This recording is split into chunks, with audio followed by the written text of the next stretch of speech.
Non ce l'ha fatta Manuel Marcolin. È morto nella notte all'ospedale Cafoncello di Treviso, dove era stato ricoverato in gravissime condizioni. Nato a Padova, viveva a Vicenza, aveva solo 47 anni.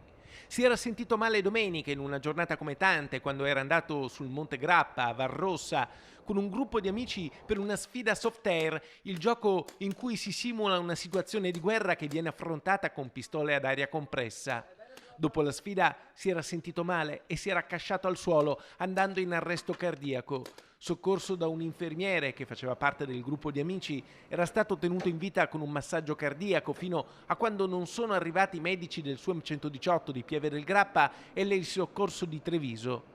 In gravissime condizioni era stato portato al Cafoncello in cardiochirurgia, intubato, supportato da massaggiatore automatico e quindi operato d'urgenza.